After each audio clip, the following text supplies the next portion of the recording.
चलो, तो हम चैप्टर पढ़ रहे हैं चैप्टर 2 इमर्जिंग ट्रेंड्स। ठीक है, सुनाई में आ रहा है सबको? क्लियर है? दिखाई दे रहा है अच्छे से?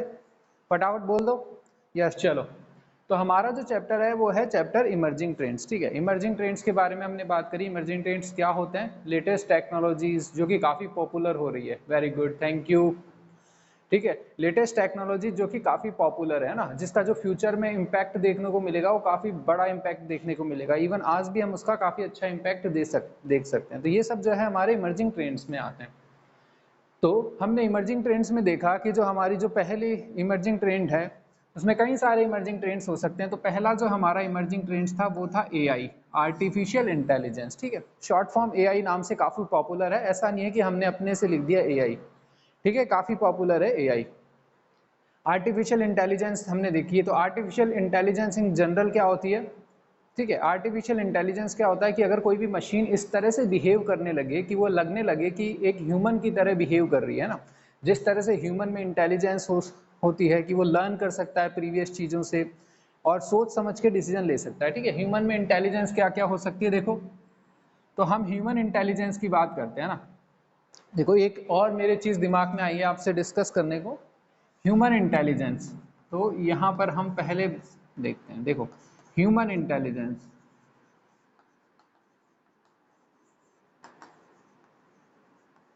ह्यूमन इंटेलिजेंस में क्या हो सकता है कि वो लर्न कर सकता है। ठीक है, थिंक कर सकता है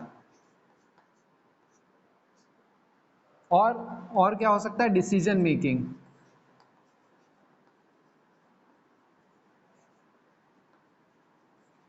ठीक है, ये सारी जो होती है ह्यूमन इंटेलिजेंस होती है। ठीक है, आपको लर्न करना हो सकता है। ह्यूमन जो होता है वो क्या होता है? लर्न कर सकता है, सोच सकता है, डिसीजंस ले सकता है। ठीक है, तो ये सब ह्यूमन इंटेलिजेंस के अंदर आते हैं। तो जो एआई है हमारा वो क्या होता है? एक तरह से कोई भी मशीन अगर वो इस तरह से बिहेव कर रही है, हमें लगे कि उसमें एक इंटेलिजेंस है, नॉर्मल मशीन की तरह से बिहेव नहीं कर रही है, तो हम कहेंगे कि वो एक आर्टिफिशियल इंटेलिजेंस है ना।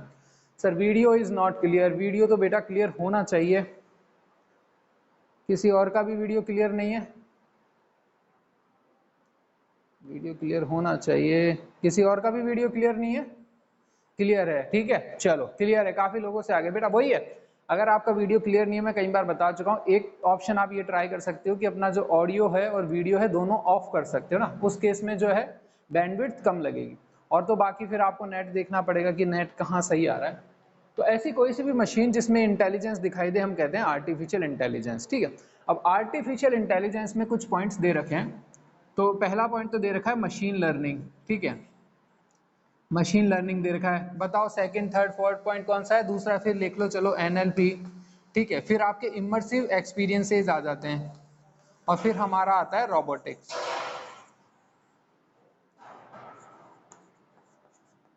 ठीक है, इमर्सिव एक्सपीरियंसेस में हमने देखा ऑगमेंटेड वर्चुअल रियलिटी हम देख चुके हैं और हम आज देखेंगे ऑगमेंटेड रियलिटी। रोबोटिक्स बचा है फिर हमारे पास। तो ये सारे जो है सब आर्टिफिशियल इंटेलिजेंस के अंदर आते हैं। मशीन लर्निंग जो है, अब बुक में कहीं पर भी ये क्लियरली नहीं है कि ये एग्जैक्टली है क्या। आर्टिफिशियल इंटेलिजेंस के अंदर तो आती है ये चारों पॉइंट, लेकिन ये एग्जैक्टली है क्या? कि एआई के एप्लीकेशंस हैं या फिर एआई को अचीव करने के तरीके हैं, तो हैं क्या एग्जैक्टली? थोड़ा बुक में ये क्लियर नहीं है। हम थोड़ा समझने की कोशिश करते हैं कि जो मशीन लर्निंग है बेसिकली एल्गोरिथम है जिसको एआई को अचीव करने में जो हेल्प करता है ना। जो आर्टिफिशियल इंटेलिजेंस बेसिकली हमने क्या पढ़ा था कि एआई जो होता है बैक में क्या होता है? आपके एल्गोरिथम्स ही होते हैं ना। वो एल्गोरिथम इस तरह से बिहेव करते हैं कि आपको इंटेलिजेंस दिखाई देने लगती है। तो एमएल जो है मशीन लर्निंग है बेसिकली एक एल्गोरिथम ही होता है ना। एक एल्गोरिथम प्रोवाइड करता है जिसमें ट्रेनिंग होती है, टेस्टिंग होती है। तो ये जो एल्गोरिथम होता है ये बेसिकली बैकबोन होता है आपका आर्टिफिशियल इंटेलिजेंस का। आप देखेंगे अगर हम कहीं पर भी आर्टिफिशियल इंटेलिजेंस यूज करें तो मोस्ट ऑफ द टाइम यही एल्गोरिथम काम में आता है ना, जिसमें नॉलेज बेस होती है, ट्रेनिंग टेस्टिंग होती है, और भी चीजें हो सकती है ना, लेकिन ये एक है। तो मशीन लर्निंग एक एल्गोरिथम आ जाता है जिसका यूज करके आप आर्टिफिशियल इंटेलिजेंस को अचीव करते हो। बाकी जो सारे हैं बेसिकली ये एप्लीकेशंस आ जाते हैं मशीन लर्निंग इसके आर्टिफिशियल इंटेलिजेंस के। इन सब में भी देखो कि एनएलपी में भी जो होता है वो मशीन लर्निंग कहीं ना कहीं यूज में होता ही है ना। एनएलपी जब आप नेचुरल लैंग्वेज प्रोसेसिंग के बारे में और पढ़ेंगे तो आपको पता चलेगा कि मशीन लर्निंग जो है ट्रेनिंग टेस्टिंग नॉलेज बेस ये सब एनएलपी में भी यूज में होता है। इसी तरह इनमें भी कोई ना कोई यही टेक्नोलॉजी यूज में होती है जिसके बारे में डिटेल बात नहीं करेंगे। तो ये बेसिकली 3 तो हैं हमारे एप्लीकेशंस। एक तरह से नेचुरल लैंग्वेज प्रोसेसिंग में आप आर्टिफिशियल इंटेलिजेंस का यूज देखते हो, आईई में देखते हो, रोबोटिक्स में देखते हो, और ये बेसिकली एक एल्गोरिथम है ना। चलो, फिर हमने देखा मशीन लर्निंग हम देख चुके हैं, एनएलपी हम देख चुके हैं, आर्ट इमर्सिव एक्सपीरियंसेस में हमने बात करी वर्चुअल रियलिटी की, है ना। आज वर्चुअल रियलिटी को हमने काफी अच्छे से देखा। अब हम आज बात करेंगे ऑगमेंटेड रियलिटी की, ठीक है। सबसे पहले देखो, ये एक पॉइंट जो है हमारे दिमाग में भी आया कि ह्यूमन इंटेलिजेंस होती है, ठीक है, लर्निंग, थिंकिंग, डिसीजन मेकिंग। अगर कोई भी इंसान ठीक से लर्न नहीं कर पा रहा है, सोच नहीं कर पा रहा है, या डिसीजंस नहीं ले पा रहा है, तो इसका मतलब हम उसको ह्यूमन अच्छे से नहीं कह सकते, ठीक है। वो डेवलप फॉर्म में नहीं है, उसको डेवलप होने की जरूरत है। अगर आप में से कोई स्टूडेंट ठीक से लर्न नहीं कर रहा है, ठीक से सोच नहीं रहा है, डिसीजंस लेने में वीक है, तो उसको अपनी इन एबिलिटीज पर फोकस करना चाहिए, है ना। पहले इन एबिलिटीज पर फोकस करना चाहिए, ये बैकबोन होती है, ठीक है। तो देखो, एक क्वेश्चन मेरे दिमाग में ये आ रहा है कि हम जो इस तरह से बातें कर रहे हैं, ठीक है, कल हमने वर्चुअल रियलिटी को बहुत अच्छे से देखा, और भी चीज़ें हमने एआई को बहुत अच्छे से समझा। तो ये जो सारी चीज़ें हम कर रहे हैं, जो जितना इतना डिटेल में बुक में नहीं है, लेकिन फिर भी हम एक एक चीज़ को बहुत अच्छे से समझने की कोशिश कर रहे हैं। वर्चुअल रियलिटी को हमने बहुत अंदर तक जाकर देखा, आर्टिफिशियल इंटेलिजेंस को और अच्छे से समझने की कोशिश करी। तो ये इतना करने की ज़रूरत क्या है, मतलब करने की ज़रूरत क्या है, ये क्यों कर रहे हैं हम? मतलब मार्क्स ही तो लाना है ना। तो अगर सीधे से जो बुक में लिखा हुआ है, मैंने नोट्स आपको प्रोवाइड भी करवा रहे हैं, वही नोट्स अगर मैं यहाँ पर आपको लिखवा दूँ और उसी को ही एक्सप्लेन कर दूँ थोड़ा सा, तो क्या दिक्कत है? मतलब फिर ये सब क्यों कर रहे हैं, इतनी बातें क्यों करना है, इतना खोल खोल के क्यों बताना, ये सब इसका फ़ायदा क्या है, मतलब पर्पस क्या है, इसका कोई फ़ायदा होने वाला है? एग्जाम पॉइंट ऑफ व्यू से तो देखो इसका कोई रोल नहीं है, जो भी हम कर रहे हैं इसका एग्जाम पॉइंट ऑफ व्यू से वैसे डायरेक्टली रोल नहीं है, लेकिन इनडायरेक्टली एक रोल है। डायरेक्टली एग्जाम में जो हम बातें करते हैं वो सब आप ना तो याद कर पाओगे, ना उनको लिख पाओगे, जो भी फाइनली आपके काम में तो नोट्स ही आने वाले हैं। ये तो ट्रू है, जो हमने नोट्स बना रखे हैं यही आपके काम में आने वाले हैं। तो फिर इतनी एक्सप्लेनेशंस का फायदा क्या है? एग्जाम में ये काम में आने वाली नहीं है डायरेक्टली। एक इनडायरेक्टली इसका बेनिफिट है कि आपको इंटरेस्ट डेवलप कर सकती है आपका सब्जेक्ट में। अगर आपका सब्जेक्ट में इंटरेस्ट डेवलप हो गया तो फिर आपको सब्जेक्ट में अच्छे मार्क्स अचीव करने से कोई रोक नहीं सकता। एक इंटरेस्ट अलग चीज़ है, एक होता है बोरियत से पढ़ना, एक होता है इंटरेस्ट डेवलप करके पढ़ना, कि सब्जेक्ट में इंटरेस्ट हो जाना। अगर सब्जेक्ट में ही इंटरेस्ट है, किसी का कोई फेवरेट सब्जेक्ट है, तो चाहे टीचर कैसा भी हो, नोट्स बनाए हो ना बनाए हो, टीचर कैसा भी हो, आपके मार्क्स अच्छे ही आएंगे, है ना, आपको फ्यूचर में हेल्प करेगा। तो एक बेनिफिट तो इसका यह है कि इंटरेस्ट डेवलप करना सब्जेक्ट में, जो कि एक मेन एम होना चाहिए किसी भी टीचर का, कि कोशिश ये करनी चाहिए कि जो अपने स्टूडेंट्स हैं उनका जो है इंटरेस्ट डेवलप हो सके सब्जेक्ट के अंदर, ना कि जो है उनको रटाया जा सके, ठीक है। कि अगर मैं फैक्ट्स यहाँ पे लिख दूँ, लर्न करा दूँ, आप लर्न कर लोगे, एग्जाम में लिख आओगे, तो उसका इतना एज ए टीचर, उसके लिए टीचर का एम ये नहीं होना चाहिए, ठीक है। ये जो सारी बातें कर रहे हैं कि ये जो लर्निंग होनी चाहिए, थिंकिंग, ये डिसीजन मेकिंग, ये आप ये देखना, जो सीबीएसई के जो सर्कुलर्स होते हैं या सीबीएसई के जो डॉक्यूमेंट्स वगैरह होते हैं, एनसीईआरटी के जो डॉक्यूमेंट्स होते हैं, वो उनमें यही बातें करते हैं कि ओवरऑल जो उनका एम है वो है कि लर्निंग एबिलिटीज डेवलप करना किसी भी स्टूडेंट के अंदर, थिंकिंग एबिलिटीज डेवलप करना, डिसीजन मेकिंग डेवलप करना। तो जो फाइनल एम है, जो न्यू एजुकेशन पॉलिसी अभी आ रही है, तो यहाँ एम फाइनली निकल कर आता है कि एज ए होल स्टूडेंट का डेवलपमेंट हो, ठीक है। अभी जो है कि न्यू एजुकेशन पॉलिसी में क्या हो रहा है कि जो स्टैटिक पार्ट है जिसको रटना पड़ता है, फैक्ट्स वगैरह, उसको काफ़ी कम किया गया है, और जो प्रैक्टिकल पार्ट है उसको ज़्यादा लेकर आ रहे हैं, ताकि स्टूडेंट्स और एंगेज हो सके, रटे ना। तो ये सब चीज़ें क्यों? अगर मार्क्स का ही पॉइंट ऑफ व्यू होता तो उसी चीज़ को कंटिन्यू कर लेते। मार्क्स तो रट रट के ही ला सकते हैं, फैक्ट्स को लर्न कर लिया है। तो ये फोकस जो है इन बेसिकली इन पॉइंट्स पर फोकस है। ओवरऑल जो फोकस है वो है कि स्टूडेंट्स के अंदर एक लर्निंग एबिलिटी डेवलप करना, कि वो चीज़ों को लर्न कर सके, सोच सके, वो डिसीजंस ले सके। तो ये एबिलिटीज डेवलप करना किसी भी स्टूडेंट के अंदर, ये बेसिकली एम है सीबीएसई का, एनसीईआरटी का, जो हमारी एजुकेशन पॉलिसीज है उनका बेसिकली ये ओवरऑल एम है। तो इसीलिए वो जो फैक्ट बेस्ड जो लर्निंग है उसको हटा रहे हैं, और जो है प्रैक्टिकल बेस्ड लर्निंग पे ज़्यादा फोकस कर रहे हैं, लेकर आ रहे हैं। तो हमारा भी फोकस इसीलिए जो है यहीं पर यही है, कि मेरा जो पर्सनल पर्पस है वो भी यही है कि आपके अंदर एक लर्निंग एबिलिटी डेवलप हो, आप लर्न कर सको चीज़ों को, रटने की जगह आप चीज़ों को लर्न कर सको, समझ सको, सीख सको, सोच सको, और इमेजिनेशन अपनी डेवलप कर सको, डिसीजन मेकिंग कर सको। तो ये तो चलो एम है। अब इसका फ़ायदा क्या है? अगर मैंने ये अचीव कर भी लिया, अगर एज ए किसी स्टूडेंट ने ये एबिलिटीज़ डेवलप कर ली, तो इसका फ़ायदा क्या है? एग्जाम्स में इसका क्या डायरेक्टली बेनिफिट देखने को मिलेगा? नहीं, आपके जो बोर्ड एग्जाम्स हैं, स्कूल एग्जाम्स हैं, उसमें इसका डायरेक्टली बेनिफिट वैसे देखने को नहीं मिलेगा। इनडायरेक्टली बेनिफिट ये है कि अगर आपका इंटरेस्ट डेवलप हो जाता है तो आप आसानी से पढ़ोगे, मजे से पढ़ोगे चीज़ों को। लेकिन अगर आपका इंटरेस्ट डेवलप नहीं होता है तो आप बोरियत से पढ़ोगे, लेकिन रट रटा के आप फिर भी नंबर तो ले ही आओगे। तो फिर इसका जो फाइनल एम है वो है क्या? देखो, लाइफ में अगर आप देखोगे कि जो भी सक्सेसफुल लोग हैं ना, वो खुलकर सोचते हैं। अगर आप अपने आप को एक मशीन बना लोगे, अगर ये जो है इनके बिना क्या है, हमने क्या देखा, ये ह्यूमन इंटेलिजेंस है, अगर ये सब नहीं है तो केवल क्या है, आप एक मशीन हो। अगर ये सब नहीं है आपके अंदर तो इसका मतलब आप एक मशीन हो, आप एक ह्यूमन नहीं हो, ठीक है। और कोई भी मशीन जो है ना, लाइफ में कभी भी खुश नहीं रह सकती। कभी किसी मशीन को हंसते हुए देखा है? कभी कोई मशीन हंसती हुई नहीं दिखाई देगी, है ना। किसी भी मशीन में हैप्पीनेस नहीं होती है, किसी भी मशीन को रेस्ट नहीं चाहिए होता है, किसी भी मशीन को सेटिस्फैक्शन नहीं चाहिए होता है, ठीक है। मशीन जो है लगातार काम कर देती है। तो अगर आप एक मशीन बन गए, आप में अगर ये चीज़ें डेवलप नहीं हुई, लर्निंग नहीं कर सकते, सोच नहीं कर सकते, डिसीजन मेकिंग नहीं कर सकते, तो आप एक मशीन की तरह ही हो। इसीलिए इसको कहते हैं ह्यूमन इंटेलिजेंस। नहीं तो आप एक मशीन की जैसे ही हो, अगर आप में ये सब इंटेलिजेंस नहीं है तो। और एक मशीन जो है कभी भी खुश नहीं रह सकती लाइफ में। मशीन जो है प्रोडक्टिव हो सकती है, जैसे रोबोट्स जो होते हैं, जो हम आगे पढ़ेंगे, रोबोट्स क्या होते हैं, प्रोडक्टिव बहुत होते हैं। एक जो आदमी काम करता है, एक 100 आदमी का काम या 10 आदमी का काम जो है एक रोबोट ही कर लेता है, और बहुत एफिशिएंसी से करता है, ठीक है, विदाउट फीलिंग्स, ठीक है, जिसके अंदर कोई फीलिंग्स नहीं है। यहां पर एक और चीज ऐड कर दो, फीलिंग्स, ठीक है। तो ये देखो, ये जो हम बातें कर रहे हैं ना, हो सकता है किसी को लगे बुरी या किसी को समझ में ना आए, लेकिन जिसको समझ में आ रही है ना, ये मोस्ट वैल्यूएबल चीज़ है जो हम आज तक पढ़ चुके हैं, जो आज तक पढ़ेंगे। उन सबसे ज़्यादा इंपॉर्टेंट चीज़ें ये है, आपके बोर्ड एग्जाम से या आपके किसी भी एग्जाम से सबसे ज़्यादा ऊपर चीज़ें ये है। जिसको ये समझ में आ गई, उसको ज़िंदगी समझ में आ गई कि लाइफ क्या है। तो एक मशीन में ना तो हैप्पीनेस होती है, ना फीलिंग्स होती है, ना सेटिस्फैक्शन होता है। एक मशीन जो है ज़्यादा प्रोडक्टिव होती है।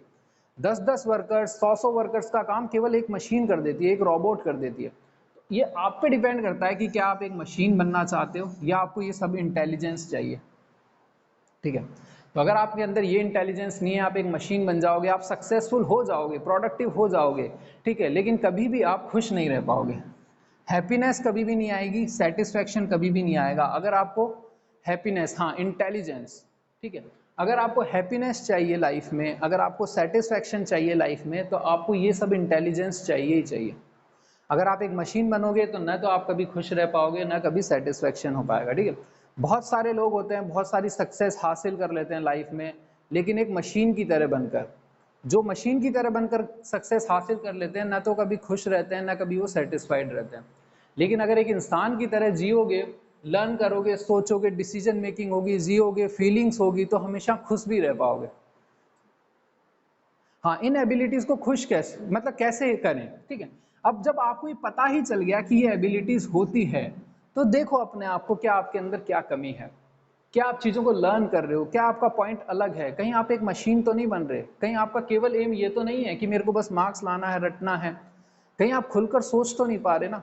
खुलकर सोच तो रहे हो आप, ये चीज़ें देखो कि आप खुलकर सोच सकते हो, ये चीज़ें देखो कि आप खुश रह पा रहे हो। जो सबसे इंपॉर्टेंट फैक्टर है ना, ये दो हैं, या तीसरा भी काउंट कर लो, फीलिंग्स, जिसने बताया था कि अगर आप खुश नहीं हो, ठीक है, आप बोर्ड के एग्जाम की तैयारी कर रहे हो, अगले साल बोर्ड थे, अभी 11th है, फोबिया है, लेकिन आप खुश नहीं हो ना, आपने अपने आप को एक मशीन बना लिया है। सर कैसे मशीन में फीलिंग नहीं डाल सकते क्या? नहीं, मशीन में फीलिंग्स नहीं हो सकती कभी भी, है ना। मशीन में एल्गोरिथम्स ही होते हैं, वो हमारे द्वारा ही होते हैं, तो फीलिंग्स आएगी कहाँ से? फाइनली वो ह्यूमंस के थ्रू ही आती है। अब ये देखो, मशीन में ये फीलिंग्स ही तो डाल रहे हैं एक तरह से, ह्यूमन इंटेलिजेंस, तो यहाँ पर एक आप फीलिंग भी डाल लो, लेकिन वो मशीन क्या होगी, वो आपकी ह्यूमन इंटेलिजेंस होगी ना, वो आर्टिफिशियल इंटेलिजेंस होगी। मशीन में भी आप डाल सकते हो फीलिंग्स, और इवन वर्क हो रहा है इन सब चीज़ों पे ना। अभी जो आपकी मशीन है वो ये सारे काम तो कर ही रही है, हमने देखा कि वो लर्न भी कर सकती है प्रीवियस आउटपुट से। मशीन लर्निंग में हमने यही देखा ना कि वो लर्न कर सकती है, प्रीवियस चीज़ों से लर्न कर सकती है, नए डिसीजंस ले सकती है। धीरे धीरे फीलिंग्स भी आ रही है, जैसे रोबोट्स जो आ रहे हैं उनमें धीरे धीरे जो है फीलिंग्स भी डालते जा रहे हैं। आप देखो कि धीरे धीरे ओवर पीरियड ऑफ टाइम ऐसे रोबोट्स आएंगे जिनमें काफ़ी फीलिंग्स होगी ह्यूमन के प्रति। अब जैसे लर्निंग में ही कुछ याद करते हैं, कुछ रटते हैं और कुछ समझते हैं, तो जो समझते हैं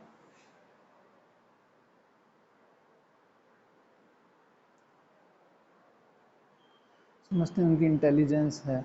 हाँ ठीक है, यही चीज होती है। देखो बाकी चीजों पे आपको समझ में ना आए, आपको ये ध्यान में रखना है कि आपको लाइफ में कभी भी हैप्पीनेस नहीं छोड़नी है।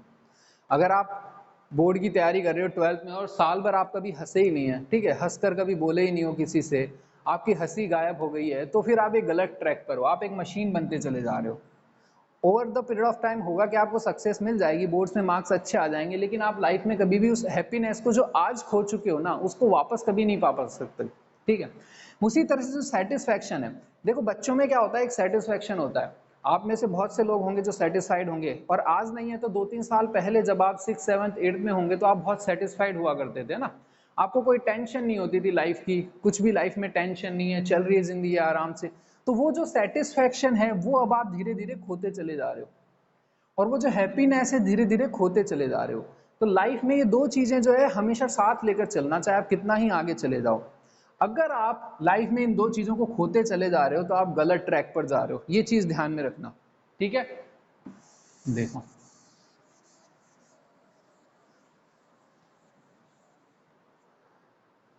तो लाइफ में अगर आप, मैं कहूं कि अगर आपने हैप्पीनेस और सेटिस्फैक्शन, ये देखो क्या होती है, इनबॉर्न क्वालिटीज होती है किसी भी अंदर। ये दोनों चीजें होती है, इनबॉर्न होती है। जब भी कोई इंसान जन्म लेता है, कोई ह्यूमन जन्म लेता है, तो उसके अंदर खुशी भी होती है, उसके अंदर सेटिस्फैक्शन भी होता है। एक जितना छोटा बच्चा आप देखोगे ना, आप उसको उतना ही खुश देखोगे और उतना ही सेटिस्फाइड देखोगे अपनी लाइफ से। उसको अपनी लाइफ से ज्यादा कुछ नहीं चाहिए होता है ना, और ना वो उसको बहुत कुछ चाहिए होता है, फिर भी वो खुश रहता है। धीरे धीरे क्या होता है, जैसे आप आगे चलते चले जाते हो, आप मशीन बनते चले जाते हो, और ये दोनों चीजें जो है वो कम होती चली जाती है आपकी लाइफ से। ठीक है, और जब ये चीजें कम होती जाती है, आप मशीन बन जाते हो, प्रोडक्टिव हो जाते हो, सक्सेस हासिल हो जाती है, सब कुछ आप अचीव कर लेते हो लाइफ में, लेकिन ये दो चीजें हमेशा के लिए चली जाती है और वो कभी वापस नहीं आती। न तो आप लाइफ में कभी फिर खुश रहना सीख पाते हो, और ना कभी सेटिस्फेक्शन आता है। एक बार ये चीज चली गई तो ये दोबारा कभी नहीं आएगी, ये ध्यान में रखना। अगर आप ये सोचो कि मैं एक बार सक्सेस हो जाऊं, उसके बाद हैप्पीनेस ले लूंगा, उसके बाद सेटिस्फाइड हो जाऊंगा, तो वो कभी टाइम नहीं आता। एक बार ये चीज आपकी लाइफ से चली गई तो ये लाइफ से दोबारा कभी भी लौट कर नहीं आती है। ठीक है, तो अपनी लाइफ में आप जो भी करो, आगे आपका जो भी एम है, आप ये ध्यान में रखो कि आपकी जो हैप्पीनेस है, जो आज आप खुश रहते हो, वो धीरे धीरे कम नहीं होनी चाहिए। वो सेटिस्फैक्शन जो आज आपके अंदर है वो धीरे धीरे कम नहीं होना चाहिए। ये चीजें चली गई, आप मशीन बन जाओगे, मशीन कभी खुश नहीं रह सकती। ठीक है, इसीलिए जो मेरा जो एम है ना, आपको एक ह्यूमन बनाने पर ज्यादा है बजाय एक मशीन बनाने पर। इसलिए मैं आपको रटवाने पर कभी जोर नहीं देता, ठीक है, कि एग्जैक्टली ऐसा ही लिख कर आओ। इसलिए मेरे आंसर्स में जब कॉपी में आप आंसर लिखोगे ना, तो एग्जैक्टली ऐसा नहीं होगा कि जो मैंने लाइन लिखी है आप एग्जैक्टली वो ही लाइन लिख कर आओगे तो ही आपको फुल मार्क्स मिलेंगे। मतलब वो निकलना चाहिए। आप चाहे उसको किसी भी तरह से लिखो, अगर मैंने कुछ आपको लाइन लिखवाई है, आप उसको लाइन को किसी भी तरह से लिखो, अपनी लैंग्वेज में लिख सकते हो, लेकिन फाइनली हाँ, और मैंने हर बार देखो आपको यही कहा है कि जो भी नोट्स मैं दे रहा हूं ना, आपको अपनी लैंग्वेज में लिखने हैं, उसको कॉपी पेस्ट नहीं करना है। अपनी लैंग्वेज में लिखो उसको, मतलब उसका वही आना चाहिए, मतलब नहीं बिगड़ना चाहिए। ऐसा नहीं होना चाहिए कि आपने उसका मतलब ही चेंज कर दिया जो मैंने आपको पढ़ाया। आप अपनी लैंग्वेज में कैसे भी लिखो उस चीज को, लेकिन बस ये रटना नहीं है उसको, है ना। तो ये सारी चीजें जो है अपने अंदर आने दो, तभी आपके अंदर एक होगी। तो अब देखो, इसका वैसे तो एक हो गया ह्यूमन की जैसे फायदा, ठीक है। तो लाइफ में जब आप इस तरह से रहोगे तो ही आप खुश रह सकते हो, तो ही वो हो सकता है, नहीं तो आप मशीन बन जाओगे। मैं कभी नहीं चाहूंगा कि आप एक मशीन बनो। ठीक है, तो चलो ये तो हमने बात कर ली, कभी और चीजें दिमाग में आएगी तो और बताएंगे। तो हम बात करते हैं वर्चुअल रियलिटी की। अच्छा ये बताओ किस किस ने देखा वर्चुअल रियलिटी, और कौन फटाफट से मुझे क्विकली आंसर कर सकता है कि वर्चुअल रियलिटी क्या होती है। बताओ फटाफट, वर्चुअल रियलिटी क्या होती है और ऑगमेंटेड रियलिटी क्या। चलो वर्चुअल तो हम पढ़ ही चुके, ऑगमेंटेड का बताओ। ऑगमेंटेड रियलिटी किस किस ने देखा, क्या होती है, अब बताओ फटाफट, क्विकली आंसर करो। ऑगमेंटेड रियलिटी किसको समझ में आया क्या होती है।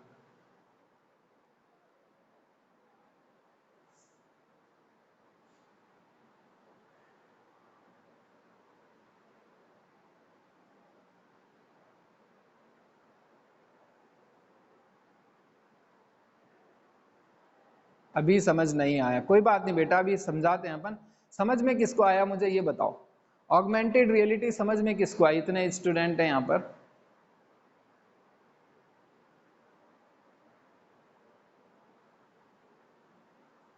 अभ्युदय, अमित, अर्शिता, भवेश, देवेंद्र, ऋषिका, मीनल, नेहा, वैभव, विनीत, फटाफट करो फिर हम स्टार्ट करते हैं। समझ नहीं आया? अच्छा सर, रियल टाइम इंफॉर्मेशन नहीं, नहीं रियल टाइम इंफॉर्मेशन नहीं है, चलो ठीक हो। और किसने पढ़ा? अर्शिता आपको आया समझ में? ऑगमेंटेड रियलिटी क्या होती है?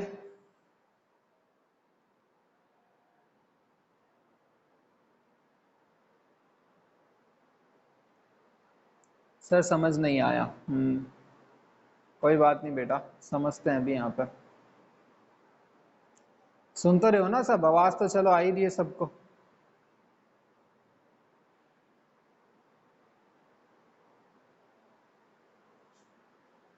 यस सर, चलो फिर स्टार्ट करते हैं। ऑगमेंटेड रियलिटी क्या होती है? सर एक्चुअली वीडियो नहीं देखी क्योंकि हेल्थ इज़ नॉट वेल। चलो कोई बात नहीं, हेल्थ पर ध्यान दो अपनी। हाँ वीडियो तो है ही अपने पास, वीडियो अपन ने बना रखे हैं पहले से ही। अब देखो वीडियो आपने देखी ही नहीं है किसी ने। बना रखे हैं क्या वीडियो अपन ने? नहीं अभी कहाँ बनाए वीडियो, आज देखेंगे। ऑगमेंटेड रियलिटी तो नोट्स प्रोवाइड करें अभी तो। ऑगमेंटेड रियलिटी देखो, हाँ नो सर, चलो अब आ जाओ फटाफट। ऑगमेंटेड रियलिटी, सॉरी सर आज देखने नहीं, हाँ नहीं शायद वीडियो मैंने दिए भी नहीं ना sir. Augmented does not create something new. चलो छोड़ो वो सब, आ जाओ इधर। इसका तो वीडियो प्रोवाइड ही नहीं करा है ना, आज रिकॉर्ड कर रहे हैं इसका वीडियो, यही वीडियो आपको देंगे। ऑगमेंटेड रियलिटी क्या होती है देखो। वर्चुअल रियलिटी तो आ गई ना समझ में? वर्चुअल रियलिटी आ गई सबको समझ में? बताओ फटाफट, ये रिप्लाई करो, यस यस यस रिप्लाई कर दो फटाफट कि वर्चुअल रियलिटी समझ में आ गई। इसका वीडियो भी अपलोड कर दिया था अगर किसी ने नहीं देखा हो तो। यस यस चलो बढ़िया, very good very good very good. अब देखो ऑगमेंटेड रियलिटी क्या होती है।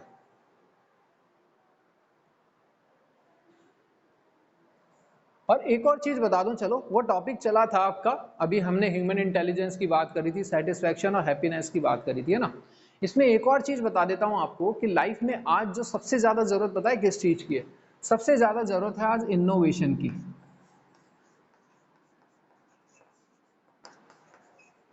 इनोवेशन की, और दूसरी हम बात करें तो ये इनोवेशन से मतलब out of the box thinking की।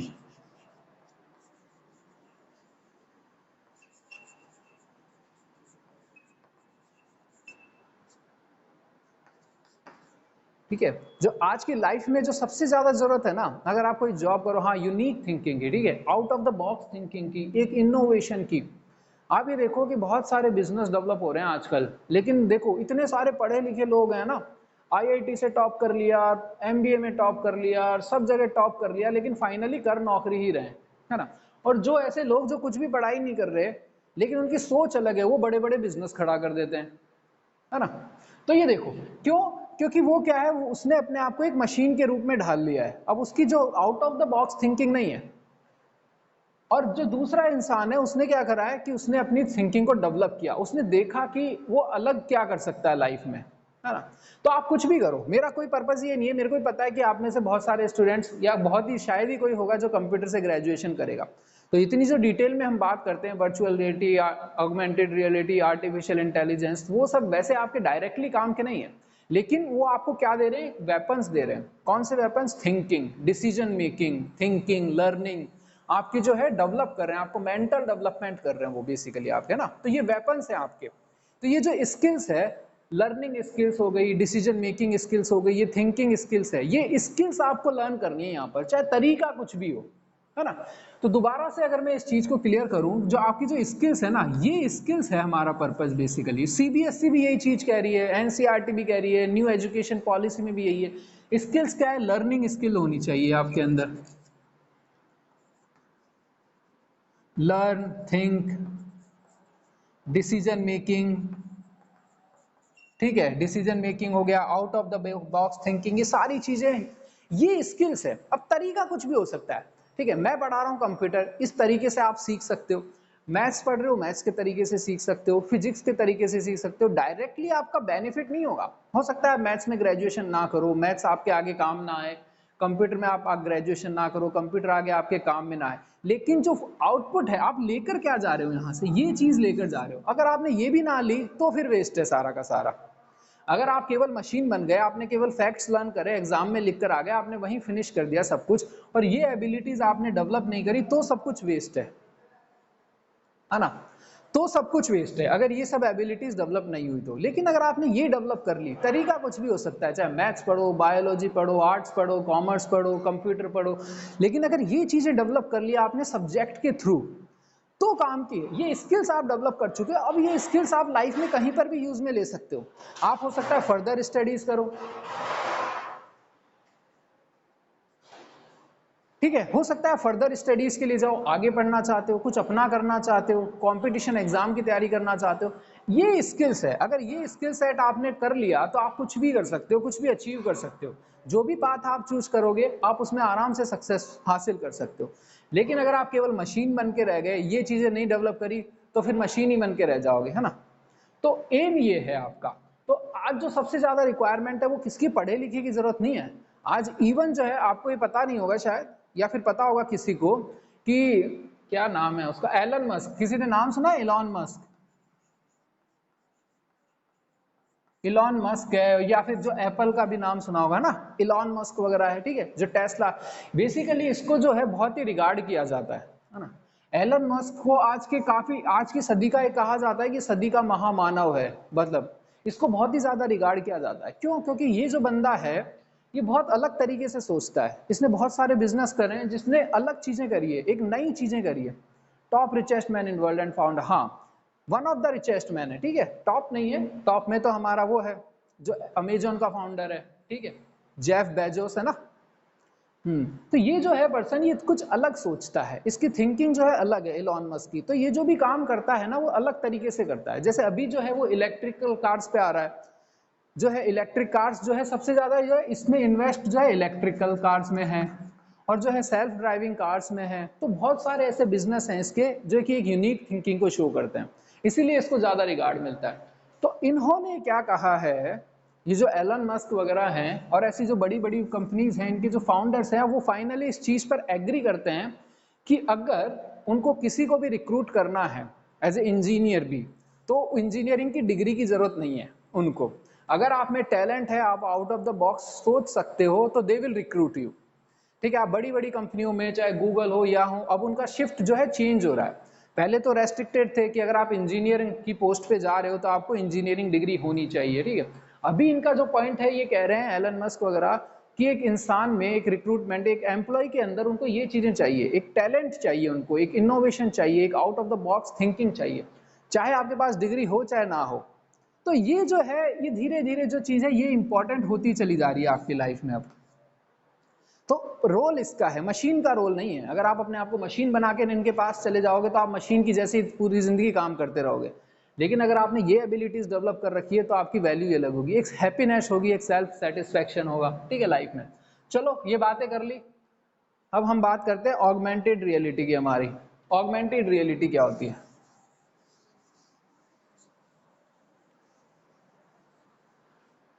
देखो, वर्चुअल रियलिटी हमने देखा कि वर्चुअल है सब कुछ, कि रियल कुछ भी नहीं है ना।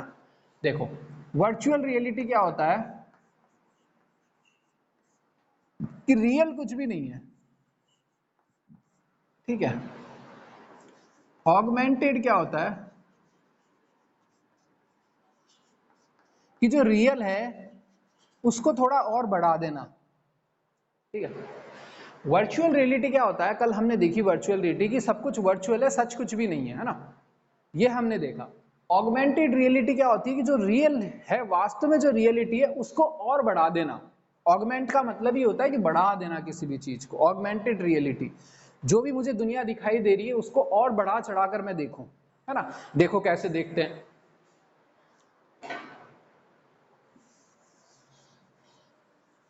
तो देखो इसमें यह है कि सोचो, गूगल इस पे काम कर रहा है ना, गूगल जो है इस पे काम कर रहा है, क्या होता है देखो, एक होता है जीपीएस। जीपीएस सबको पता है, बताओ जीपीएस क्या होता है, फटाफट रिप्लाई करो, फटाफट इसकी फुल फॉर्म रिप्लाई कर दो, क्या होता है फटाफट से रिप्लाई कर दो जल्दी से। जीपीएस होती है एक चीज है ना, जीपीएस जीपीएस जीपीएस बताओ फटाफट, मोबाइल में जीपीएस होता है सबके।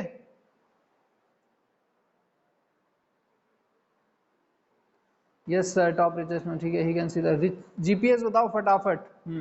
मोबाइल में जीपीएस होता है, हाँ करो, यस नो, देखो अपने मोबाइल में जीपीएस होता है, लोकेशन सर्विसेज, ठीक है, जीपीएस होता है लोकेशन सर्विसेज से ऑन होता है ना आपकी, लोकेशन सर्विसेज करके आपका एक ऑप्शन होगा, ठीक है, कुछ भी होगा बेसिकली जब आप लोकेशन ऑन करते हो। हाँ, ग्लोबल पोजिशनिंग सिस्टम, ठीक है, ये होता है, हाँ, it is used for the trace location, बिल्कुल ठीक है, ट्रेस करना या फिर अभी कहाँ पर है वो पता करना कि अभी कोई पर्सन कहाँ पर है।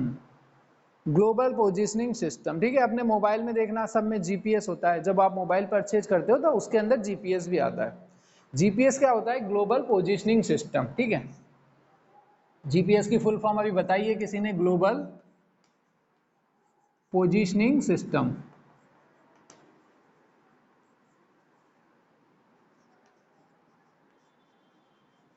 और एक वीपीएस होता है, ठीक है, वीपीएस का भी आपने नाम शायद सुना होगा, नहीं नहीं ये वो नहीं है, ठीक है, हाँ वीपीएस की full form virtual private server भी होता है, और भी फॉर्म्स हो सकती है, ठीक है, इस कंटेक्स्ट में जो वीपीएस है हमारा होता है वर्चुअल पोजिशनिंग सिस्टम।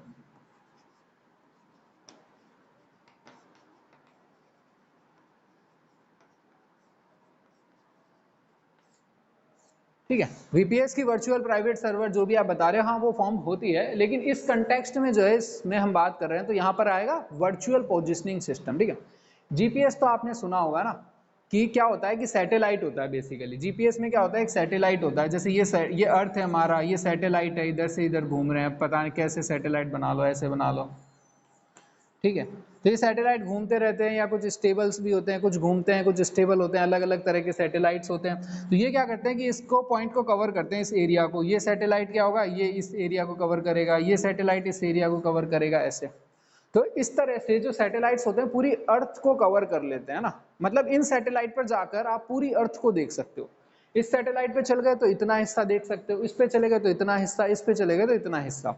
तो एग्जैक्टली क्या करते हैं, कैमरे का काम करते हैं, देख लेते हैं कि भाई कौन सा पॉइंट है, उसके लोकेशन क्या है ना, लोकेशन पे ज्यादा डिटेल में नहीं जाएंगे कि लोकेशन क्या होती है एग्जैक्टली, कैसे क्या कोऑर्डिनेट्स होते हैं उसके, उस पर नहीं जाएंगे, बस आप ये ध्यान में रखो कि अगर ये एक सैटेलाइट है तो इससे पता चल जाएगा कि जीपीएस क्या होता है, ये सैटेलाइट्स का समूह होता है ना, एक ग्रुप होता है जो कि हमको बता देते हैं कोई भी जो डिवाइस है या कोई भी लोकेशन है, जैसे मैं हूँ ह्यूमन हूँ तो उसकी पोजीशन क्या है, वो एग्जैक्टली कहाँ पर है अर्थ पर, है ना, देख लेते हैं, उनको दिख जाता है, वो बता देते हैं हमको। तो ये जो है आपके जीपीएस के अंदर आता है। अब गूगल क्या कर रहा है, बेसिकली ये गूगल ने ही एक टर्म जो है वीपीएस लेकर आया है, गूगल ही जो है एक टर्म जो है आपकी वीपीएस लेकर आया है, विजुअल पोजिशनिंग सिस्टम। इसमें ये क्या करता है, अब देखो मैप जो होता है ना आपका, अभी जो मैप में आपका जीपीएस यूज होता है ना, जैसे गूगल मैप चलाया तो उसको क्या पता हमारी लोकेशन क्या है, होता है ना उसमें कि एक लोकेशन, एक ऐसा पॉइंट होता है ब्लू कलर का जो हमको बताता है हमारी लोकेशन क्या है, तो गूगल को कैसे पता चलता है, जीपीएस से पता चलता है। अब गूगल जो है, हाँ अब गूगल जो है एक वीपीएस लेकर आ रहा है, वो वीपीएस क्या करेगा, एक नया नाम दे दिया, जैसे हमने पहले ही बात करी ना कि आर्टिफिशियल इंटेलिजेंस क्या है, बेसिकली एल्गोरिथम्स ही हैं, जैसे मैजिक क्या है, बेसिकली ट्रिक्स ही है, तो उसी तरह वीपीएस भी क्या है, बेसिकली जीपीएस ही है, हाँ ठीक है। तो वीपीएस भी क्या है, जीपीएस का यूज करता है, लेकिन जो रिजल्ट है ना थोड़ा अलग आता है। और वो रिजल्ट क्या आता है, इसीलिए उसने एक नया टर्म जो है वो कॉइन कर दी ताकि अट्रैक्टिव लगे कि हाँ भाई वीपीएस, विजुअल पोजिशनिंग सिस्टम। अब देखो होगा क्या इसमें, अभी जो है जीपीएस है हमारे पास, वो हमारी लोकेशन बताता है और हमें मैप्स बताता है। फिर जब गूगल एक नई टेक्नोलॉजी लेकर आ रहा है वीपीएस, जब वीपीएस आ जाएगा ना तब देखना आपको कैसे लगेगा कि जैसे कि अगर मैं कहीं जा रहा हूँ ना, मेरे को रूट बताना है, तो रूट जो है वो रियल रूट बताएगा कैमरे के थ्रू। जैसे कि सोचो कि अगर मैं कहीं जा रहा हूँ, तो अभी मैं गूगल मैप यूज कर रहा हूँ और मैं मोबाइल में देख रहा हूँ, अगर मैं कैमरा ऑन कर दूं और कैमरे को यूं लगा दूं ऐसे, ठीक है, देखना अभी मैं बताऊंगा, जैसे मेरे पास ये कैमरा है और मेरा मोबाइल है, और मोबाइल में मैंने कैमरा ऑन करा हुआ है, उस कैमरे से मैं देख रहा हूँ चारों तरफ, तो होगा क्या कि कैमरे से मेरे को दिखाई देगा सब कुछ जो भी दिखाई दे रहा है ना, जैसे कि रोड है, सामने एक रोड है, मैंने मोबाइल ले लिया, कैमरा ऑन कर दिया, तो मेरे को क्या दिखाई देगा, सामने रोड दिखाई देगी। लेकिन होगा क्या, वीपीएस में क्या दिखाई देगा, उस रोड में आपको टैगिंग भी दिखाई देगी कि ये चीज जो है वो ये है, ये चीज वो है। अगर आप रूट उसको बता दोगे कि मुझे यहाँ से यहाँ जाना है, तो वो ये भी दिखा देगा, एक एरो भी दिखाई देने लगेगा आपको। देखो शायद मैं ना स्क्रीन शेयर करता हूँ आपको, बुक में फोटो है, अगर वो फोटो शेयर हो जाती है आपको तो देखना।